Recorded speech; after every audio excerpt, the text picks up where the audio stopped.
ఒకవేళ నీ ప్రార్థనలకు జవాబులు రానట్లయితే, నీ ప్రార్థనలకు జవాబులు ఆలస్యమైనట్లయితే నీ ప్రతిస్పందన ఎలా ఉండాలి? ఎలా ఉంటే మంచిది? కొన్ని ప్రార్థనలకు నీకు జవాబు ఆలస్యం అవుతున్నాయి, కొన్ని ప్రార్థనలకు నువ్వు ఎందుకో జవాబు చూడట్లేదు. నేను కూడా ఆల్మోస్ట్ 1 సంవత్సరంన్నర నుండి కూడా ఒక విషయం కొరకు ప్రార్థన చేస్తూ ఉన్నాను. ఈ విషయంలో ముందుకు వెళ్ళమంటావా వద్దంటావా? వెళ్తే ఎలా ఉండబోతుంది? ఆలస్యం చేస్తే ఏం నష్టం కలగబోతుంది? పరిశుద్ధాత్మ గైడెన్స్ అనేది ఆ విషయంలో ఎందుకో నాకు స్తంభించినట్లుగా అనిపించింది. ప్రార్థన చేస్తూనే ఉన్నాను, జవాబు కొరకు ఎదురు చూస్తూ ఉన్నాను. అయితే నేను అనుకుంటున్నాను, దాన్ని ఆలస్యమని నేను అనుకోలేదు, దేవుని చిత్తం కాదేమో అని నేను అనుకోలేదు, లేదా దేవుడు నా ప్రార్థనని ఇష్టపడట్లేదో అని అనుకోలేదు. కానీ అన్నిటినీ యోచించిన తర్వాత ఇది మేలుకరమైందే కాబట్టి తప్పకుండా జవాబిస్తాడు. అయితే నేను సహనంతో ఎదురు చూడాలి. 1 సంవత్సరంన్నర కాలం నుంచి ఎదురు చూస్తున్నాను. ఈరోజు తెల్లవారుజామున నా మనస్సు ప్రమేయం లేకుండా, నా ఆలోచన ప్రమేయం లేకుండా ఆత్మదేవుడు దానికి జవాబిచ్చేశాడు. ఏం చెయ్యాలి అనేది దేవుడు జవాబిచ్చాడు. త్వరగా జవాబులు రాకపోతే ఏం చేయాలి? 1 యోహాను రాసిన పత్రిక 5వ అధ్యాయము 14వ వచనం ప్రకారం ఒకసారి ఆలోచన చేయండి. మనం అడుగుతుంది దైవ చిత్తమా కాదా? దైవ చిత్తమే అని నీకు ఖచ్చితంగా అనిపిస్తే ఇక నువ్వు చింతపడాల్సిన అవసరం లేదు. ఒకవేళ ఇది మేలైంది కాదు అనిపిస్తే, ప్రభువా ఇంకా మేలైంది ఏదో నాకు తెలియజేయమని ప్రార్థనలకు జవాబు రానప్పుడు ఇలాంటి ప్రార్థన చేయటం కూడా నువ్వు ప్రారంభించాలి. తర్వాత యాకోబు రాసిన పత్రిక 1వ అధ్యాయము 5 నుండి 8వ వచనం. మీకు జ్ఞానం కొదువుగా ఉన్నా సరే అడగండి దేవుడు ఇస్తాడంటే, ఇంకా జ్ఞానం కొదువుగా ఉంటేనే ఇస్తానన్న దేవుడు నీ జీవితంలో అత్యంత ప్రాముఖ్యమైన ఏమడిగినా ఆయన ఎవడా తప్పకుండా ఇస్తాడు. మీలో ఎవరికైనా జ్ఞానము కొదువుగా ఉన్న ఎడల అతడు దేవుని అడుగవలను, అప్పుడు అది అతనికి అనుగ్రహింపబడును. ఆయన ఎవరిని గద్దింపక. లెక్కలేనితనం మనిషికి ఉంటుంది, దేవుడు అన్నిటినీ లెక్కిస్తాడంట. ఆయన అన్నిటినీ లెక్కలో తీసుకుంటాడు. ఎవరిని గద్దించే దేవుడు కాదు. ఎవరైతే దేవుని దగ్గరకు వస్తారో వాళ్ళని దేవుడు గద్దించి వెళ్ళిపో అనే దేవుడు కాదు. చిన్నపిల్లలు యేసు ప్రభు వారి దగ్గరకు వస్తుంటే గద్దించారంటే, మీరు వెళ్ళకండి డిస్టర్బ్ చేయొద్దని. చిన్నపిల్లల్ని పిలిచి హక్కును చేర్చుకొని కౌగులించుకొని వారి తల మీద చేతుల నుంచి ప్రార్థన చేసి ఎవరైతే రావద్దన్నారో వారిని గద్దించాడంట దేవుడు. మీలో ఏ ఒక్కరిని యేసు ప్రభు వారు గద్దించట్లేదు. ఇంట్లో ఉన్నవారు విసిగిపోయే, ఆపు ఎప్పుడు సోది ఇదే మాట్లాడతావు అని ఇంట్లో వాళ్ళు నిన్ను విసిగిపోయారేమో. నీ దేవుడు విసిగిపోడు. ఎంతైనా అడుగు, విసుగకుండా వింటాడు. ఆయన అద్భుత కార్యాలు నీ జీవితంలో జరిగిస్తాడు. విసుగకుండా అలసిపోకుండా అడగాలంట. ఎందుకు నా దాసుడా నా విషయంలో విసిగిపోయావు అని ప్రభువైన దేవుడు, ఎఫ్రాయిము ఎందుకయ్యా విసిగిపోయావు? నాతో మాట్లాడటానికి నీకేంటి ఈ రోజుల్లో? అస్సలు నీకు నాతో మాట్లాడటానికి సుముఖతే లేదు. ఏముందిలే ప్రార్థన చేస్తే ఏమొస్తుందిలేని ఆ మొదటి ప్రేమ నుంచి తప్పిపోయావు ఎందుకు ఎఫ్రాయిము అని అడుగుతున్నాడంట ప్రభువైన దేవుడు. ఆ విధవరాలు పదే అడిగితే జవాబు రాజు ఇవ్వలేదా? మీరు నన్ను ఎందుకు అడగరు? పదే అడగరా మీరు? ఒకసారి అడిగేసి మానేసి అబ్బాయి ఇంకేం అడుగుతావులే అని చెప్పేసి మీరు ఊరుకుంటారా? మిగతా విషయాలన్నింటిలో మీకు ఎలా అడిగి తీసుకోవాలో తెలుసు తప్ప నా దగ్గరకు వచ్చినప్పుడు జవాబులు ఎలా పొందుకోవాలి నేను చెప్పినా మీరు అడగరా అని ప్రభువైన దేవుడు అంటూ ఉన్నాడు. ఈ దేవుడు ఎవరిని గద్దించేవాడు కాదు. కనాను స్త్రీ వస్తే శిష్యులు అక్కడ గద్దించారా, వెళ్ళని ప్రభు అన్నాడు. వాళ్ళని ఆటంకపరచొద్దు. అమ్మా ఏంటి నీ సమస్య అని ప్రభు అడిగి తెలుసుకున్నాడు. అలాంటి మంచి మనసు కలిగిన దేవుడు చిన్నారులు మొదలుకొని పెద్ద వయసు కలిగిన వారి వరకు ఈరోజు ఉపవాస ప్రార్థనలో మీరెవ్వరు ఏ విషయం కొరకు ప్రార్థన చేస్తున్నా ఆయన ఎవరిని గద్దించే దేవుడు కాదు. దైవజనమా, మీరు అడిగినవన్నీ మీకు అనుగ్రహించే దేవుడై ఉన్నాడు. ఆ వచనాలు మనం చదువుకున్నాం కదా. ఆయన ఎవరిని కూడా గద్దించగా తన అడుగువాని అన్నిటినీ కూడా అనుగ్రహించే దేవుడు. ఎలా ఇస్తాడంటే ఆయన ధారాళంగా జవాబు ఇచ్చేస్తాడు. ఎలా ఇస్తాడండి జవాబు? అంటే ఇక అడిగినవి అడగనివి నీ అందు సంతోషంతో మల్టిపుల్ బ్లెస్సింగ్స్ దేవుడు నీకు ఇవ్వబోతూ ఉన్నాడు. దేవుడు నీకు ధారాళంగా ఇచ్చును కాక. ప్రభువైన దేవుడు ధారాళముగా ప్రవాహం వలె దీవులని ఇంటికి పంపును కాక ఈ రోజున. అవును ప్రియులారా, ధారాళంగా ఆయన దయచేసే దేవుడై ఉన్నాడు. కాబట్టి త్వరగా జవాబు రాలేదు కదా అని దిగులుకు లోనవద్దు. సహనం కలిగి ఉండండి, ఆలోచన చేయండి. మరలా ఆ విషయంలో దైవ చిత్తం అయితే అది జరగాలని, దేవుని చిత్తం కాకపోతే అంతకన్నా మేలైన దేవుమని కూడా ప్రార్థన చేసుకునండి.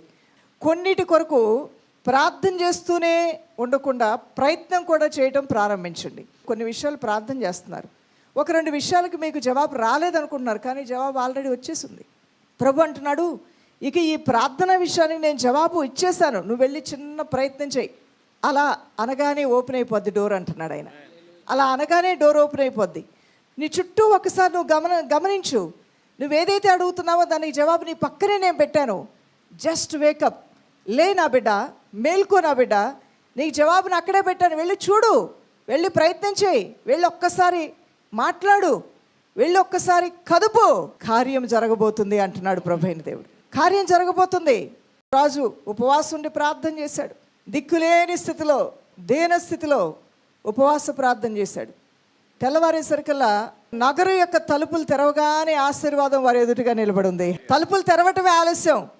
సిరియా సైన్యం వదిలేసిన ఆహార పదార్థాల సమృద్ధి టన్నులు దొరికిందంట. వాళ్ళకి ఎంత వైరాగ్యం అండి! ఎన్ని టన్నుల ఆహారమైనా తెచ్చుకొని ఈ సర్వోన్నతమైన యెహోవా దేవుణ్ణి నమ్ముకున్న ఈ ప్రజల యొక్క ధైర్యాన్ని చెడగొట్టాలి.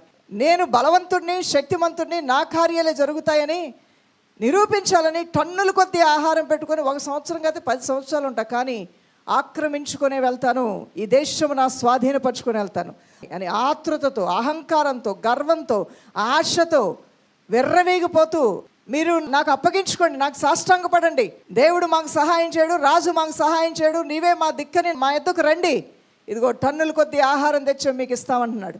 కానీ రాజు ఉపవాసం ఉండి గోనె పట్టు కట్టుకొని దేవాలయంలోనికి వెళ్ళి ప్రలాపించి కన్నీరు కార్చి ప్రార్థన చేస్తుండగా రాజాతిరాజు దిగి వచ్చాడు అక్కడికి. దైవజనమా, రాజాతిరాజు దిగి వచ్చాడు. ఇంకా కొన్ని సందర్భాల్లో కొంతమంది రాజులు చాలా మూర్ఖంగా మాట్లాడారంట. ప్రభు అంటాడు, ఏంటి ఆంబోతులాగా రంకెలేస్తున్నాడు, ముక్కు గాలం వేసి ఏ దారిని వచ్చాడు ఆ దారిని తరిమి కొడతానన్నాడంట. దేవుడు జోక్యం చేసుకుంటే కార్యాలు అలా ఉంటాయి. దేవుడు మన విషయాల్లో జోక్యం చేసుకోవాలంటే ప్రభు కోసం రోషము కలిగి, మా పక్షముగా వ్యాజ్యమాడవా నాయనా, మాకు న్యాయము చేయవా నాయనా, మేము ఇక్కట్లలో కష్టములో ఉన్నవారు నాయనా అని మీరు కన్నీరు కారుస్తున్నారు కదా, మీ పక్షముగా మీ యుద్ధములు మాన్పటానికి యుద్ధశాలి లేస్తూ ఉన్నాడు. సైన్యములకు అధిపతిగా యెహోవా మీ పక్షముగా కార్యాలు చేయడానికి లేస్తున్నాడు. దైవజనమా, హల్లెలూయా. ఉపవాస ప్రార్థన ద్వారా ప్రభువైన దేవుడు లేచి మీ పక్షంగా ఆయన కార్యాలు జరిగిస్తాడు. కొన్ని కార్యాలు ప్రార్థిస్తూనే ఉండొద్దు, కానీ ఆ యాక్షన్లో పెట్టు. నువ్వు ఏదైతే ప్రార్థన చేసావో దాన్ని కొంచెం నువ్వు ప్రయత్నం చేస్తే కార్యాలు జరుగుతాయి. డోర్ తెరవగానే సిరియా సైన్యం వదిలేసిన టన్నుల కొద్ది ఆహారం వారు స్వతంత్రించుకున్నారు, తిన్నారు, దేవుని గణపరిచారు, ప్రభువులో వారు ఆనందించడం ప్రారంభించారు. ఆఖరిగా ప్రార్థనలకు జవాబు రానప్పుడు నమ్మకాన్ని పోగొట్టుకోవద్దు. దేవుని మీద నమ్మకాన్ని మాత్రం పోగొట్టుకోకండి. 2 కొరింథీయులకు రాసిన పత్రిక 12వ అధ్యాయము 7వ వచనం, God know best just as we know what is best for our children. మన పిల్లలకి ఏది మంచిదో మనం ఎరిగి ఉన్నట్లుగా ఆయన పిల్లలమైన మనకి ఏది మంచిదో దేవుడు నిశ్చయముగా ఎరిగి ఉన్నాడు అనే మాటను నమ్మి తీరాలి. నాకు కలిగిన ప్రత్యక్షతలు బహు విశేషముగా ఉన్నందున నేను అత్యధికముగా హెచ్చిపోకుండా నిమిత్తము నాకు శరీరములో ఒక ముళ్ళు, నేను అత్యధికముగా హెచ్చిపోకుండా నిమిత్తము నన్ను నలగొట్టుటకు సాతాను యొక్క దూతగా ఉంచబడిను. ఇక్కడ అపోస్తలుడైన పౌలు అంటూ ఉన్నాడు, కొన్ని విషయాల కొరకు నేను ప్రార్థన చేస్తున్నాను, వాటిల్లో చాలా జవాబులు వస్తున్నాయి, ఒకదానికి రెండిటికి నాకు జవాబు రావట్లేదు. అలా అని చెప్పి నేను పరిచర్య ఆపట్లేదు, అలా అని చెప్పి దేవుడు జవాబు ఇచ్చే దేవుడు కాదు, ఆయన నమ్మకస్తుడు కాదు, అపనమ్మకస్తుడు నేను అంటలేదు. దీనిలో కూడా జవాబు నాకు ఇచ్చేశాడు. జవాబు రాని ప్రార్థనలో కూడా జవాబు ఇచ్చేశాడు అంటున్నాడు. అవును, ఆయన కృప నా పట్ల విస్తారంగా ఉంది. యూదులు నన్ను చంపాలని చూసినప్పుడు, నా జనులు నన్ను చంపాలని చూస్తే నన్ను కాపాడలేదా దేవుడు? ఓడబద్దలైపోయినప్పుడు నన్ను కాపాడలేదా దేవుడు? దమస్కు మార్గంలో నాతో మాట్లాడిన తర్వాత నా కళ్ళు గుడ్డివైపోతే దేవుడు నాతో మాట్లాడలేదా? నన్ను సరిచేయలేదా? ఎన్నో విషయాలు నేను నేర్చుకోవడానికి నాకు సహాయం చేశాడు. ఆయన నాకు ఇచ్చిన ప్రత్యక్షతలు చాలా గొప్పవి కదా. నా యొక్క వస్త్రపు చెంగుముట్టి నా ప్రజలకు స్వస్థత కలిగింది. దురాత్మలు నేను గద్దిస్తే అవి పారిపోయి, దెయ్యాలు నా గురించి సాక్ష్యం చెప్పాయి, మనుషులు నా గురించి సాక్ష్యం చెప్పారు, ప్రత్యక్షతలు నాకు అధికంగా ఇవ్వబడి, సంఘము భూమి మీద ఎలా కట్టాలో, సంఘ విధానం ఎలా ఉండాలో ప్రత్యక్షతలు నాకు అనుగ్రహించబడ్డాయి.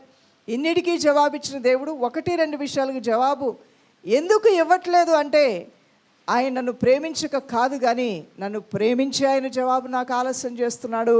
అందువలన ఈ విషయాన్ని కూడా నేను సమ్మతించి అంగీకరించి నేను నా హృదయంలో నెమ్మది కలిగి ఉన్నాను. ఎందుకు జవాబు రావట్లేదని ఆయాసపడి ప్రయాసపడి ఇంకెందుకు ఈ దేవుడనే, నేను ఈ దేవునితో సహవాసం ఎందుకు చేయాలి, ఇంత గొప్ప సేవ చేశాను, ఇన్ని గొప్ప కార్యాలు ప్రజలకు స్వస్థతలు జరుగుతున్నాయి, నాకెందుకు జరగలేదు ఒక విషయంలో అని నేను చింతించేవాడిని కాదు. కానీ ఆ విషయంలో కూడా నాకు హితబోధ చేశాడు నా దేవుడు. జవాబు రాకపోవడం కూడా ఒక జవాబేనంట. నీకు 100 ప్రార్థనలో 99 ప్రార్థనలకు జవాబు వచ్చి 1 ప్రార్థన జవాబు రాకపోతే దానికోసం ఏడుస్తూ కూర్చుంటావా? 99 ప్రార్థనలకు ప్రత్యక్షతలు ఇచ్చి నిన్ను జ్ఞాపకం చేస్తున్న దేవుని ఘనపరుస్తావా? 99 ప్రార్థనలకు జవాబిచ్చిన దేవునికి నీకున్న ఒక్క సమస్యని ఒక్క ప్రార్థన జవాబు ఇవ్వటం ఆయనకి సాధ్యము కాదా? సాధ్యమే. కానీ దానిలో ఒక ఉద్దేశం ఏదో ఉంది, దాగి ఉన్నది. అందువలన నీ ఊహకు మించిన వాటిని, నీ ఊహకుతో ఆలోచన చేయటానికి, నీ ఒక తీర్మానానికి రావడానికి అవకాశం లేని వాటి గురించి నువ్వు తొందరపడద్దు. దేవుని చిత్తానికి అప్పగించేసేయి. రాని ప్రార్థనలకు సంవత్సరాల తరబడి నువ్వు ప్రార్థన చేసినా నీకు జవాబు రాని ప్రార్థనలు చూసి ఆయాసపడద్దు కానీ, ప్రయాసపడద్దు కానీ, అయ్యా ఈ విషయంలో నీ యొక్క ఉద్దేశములే నెరవేర్చబడును గాక. అలా మనం ప్రార్థన చేస్తే ఏమవుతుందో తెలుసా? దేవుణ్ణి శోధించకుండా మనం నెమ్మదిగా బతికిన వారం అవుతాం. మన జ్ఞానాన్ని, ఆత్మ అనుభవాలని చూసి ప్రభుని దేవుడు ఆనందిస్తాడు. ఒకటి మాత్రం తథ్యం, నీకు దేవుడు మేలే చేస్తాడు తప్ప కీడు ఏమాత్రము చేసేవాడు కాదు. ప్రార్థనలో కొన్ని జవాబు రానప్పుడు, కొంత ఆలస్యం అవుతున్నప్పుడు ఇలాంటి తాత్పర్యం కలిగి తొందరపడకుండా, ఆందోళన పడకుండా, వెంటనే ఒక తీర్మానానికి వచ్చి ఆవేశపడిపోకుండా నిన్ను నువ్వు నిమ్మళపరుచుకొని దేవునికి అప్పగించుకోవటం ఎంతో మంచిది, ఎంతో శ్రేష్టమైంది. ఈ పరిశుద్ధ మాటలు ఆత్మదేవుడు మీ హృదయంలో నూరంతలుగా ఫలింపజేయునుగాక. May God bless you all.